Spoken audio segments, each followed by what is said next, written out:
Demain, c'est le 8 Tevet, ça s'appelle Ta'anit Tzadikim. Les Tzadikim jeûnent ce jour-ci. Pourquoi ils jeûnent? C'est écrit, c'est le jour où on a traduit, où les Grecs ont forcé nos sages de traduire la Torah, ce qu'on appelle la Septante. En fait, qu'est-ce qu'il a fait? Il a pris 70 sages, sans leur dire de quoi il s'agissait. Il les a enfermés dans une chambre, et ils ont dû, chacun devait traduire la Torah. Et en vérité, ils l'ont traduit, c'est écrit qu'ils ont fait 13 changements dans la Torah. C'est-à-dire 13 passages qu'ils savaient que les Grecs n'auraient pas compris. Donc ils ont dû changer le passage dans la Torah. Et c'est écrit qu'il y avait 3 jours d'obscurité suite à ça, c'est-à-dire c'était un mauvais moment. Et en fait, c'est dès ce moment-là que la Torah, on a vu, elle est un peu diminuée, on va dire. C'est à partir de ce moment que ça a commencé les marloquettes.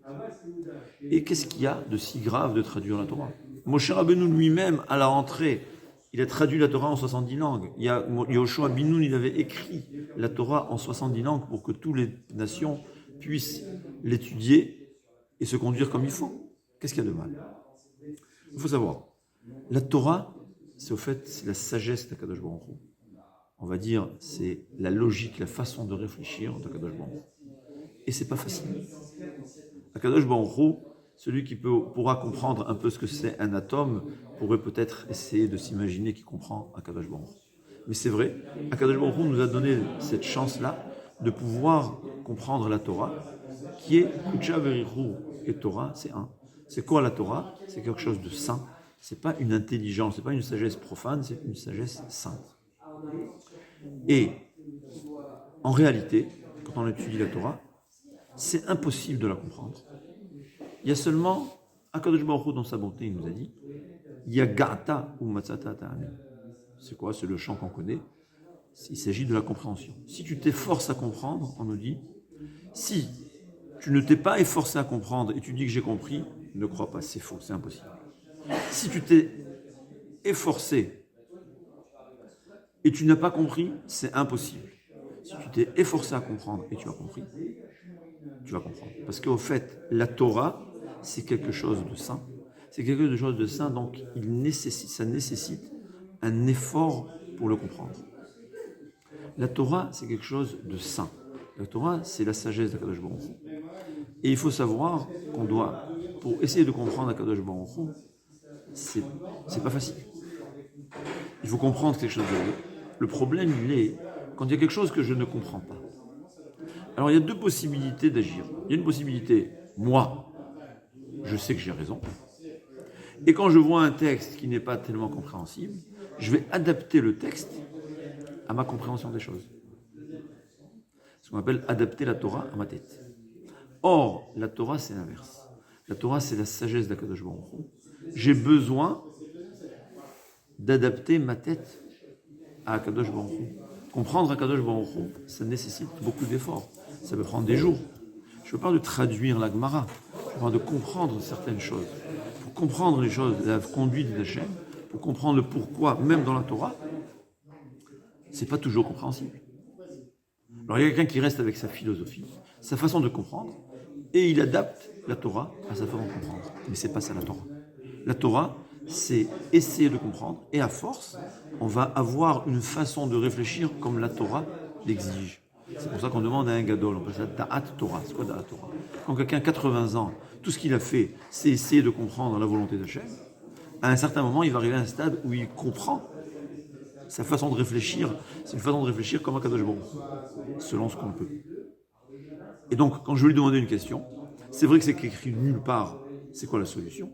Mais lui, comme il est quelqu'un qui réfléchit comme la Torah l'exige, il a appris, il s'habitue à ça, sa réponse, je sais que c'est la réponse de la Torah. Donc, au fait, la Torah, c'est quelque chose de saint, qui est incompréhensible, et on doit s'efforcer pour le comprendre. Adapter sa tête à la Torah. Et au fur et à mesure, c'est du temps. C'est comme ça qu'on appelle ça une tête de Torah, un sechel de Torah, une logique de Torah, et on pourra ensuite comprendre la Torah. Les Grecs, eux, ils niaient ce fait que la Torah, c'est quelque chose, c'est une sagesse spirituelle, c'est une sagesse d'Akadosh Baruch Hu. Ils comprenaient que c'était quelque chose d'intelligent, mais c'est une sagesse humaine. Peut-être c'est des gens super intelligents. Donc, au fait, ils ont traduit ça comme si c'était profane. On a adapté la Torah à la tête des gens. On a changé des passages. On a adapté des passages de Torah à la compréhension humaine. C'est pas l'inverse. C'est devenu une science profane. Et dès aujourd'hui, on va voir la Torah comme quelque chose de profane. Et c'est pour ça que ça a commencé le Marloquet, comme on a dit. Les gens, même, ça nous a influencé, même nous qui étions dans la Torah, ça nous a influencé au point où on donnait moins de valeur à la Torah, on s'efforçait moins à comprendre la Torah. Et comme on s'efforçait moins à comprendre la Torah, on la comprenait un peu d'une façon tordue. On faisait des horreurs. Et c'est pour ça qu'il y a la Marloquet.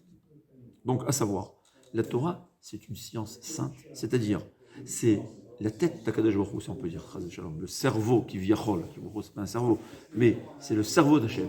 C'est comment Hachem réfléchit, comment Hachem comprend les choses. Et notre rôle, quand on étudie la Torah, c'est d'essayer de comprendre comment Hachem veut qu'on réfléchisse. C'est pour ça qu'il y a beaucoup de cas dans la Torah où ils vont jamais exister. Mais on va les étudier, parce qu'on veut acquérir la façon de réfléchir de la Torah, qui est très différente de la façon de réfléchir des êtres humains. C'est pour ça aussi qu'il faut demander à des rabbinim que eux, vraiment, toute leur vie c'est la Torah, et ils sauront c'est quoi, comment, qu'est-ce que la Torah nous enseigne. Parce que nous aussi on a beaucoup de choses, on peut penser toute question dans le monde, on peut avoir notre vue ou notre avis. Mais la question elle est, est-ce que c'est une vue ou un avis de la Torah? Pour ça il faut demander à quelqu'un qui est tout le temps dans la Torah. Kol Tov.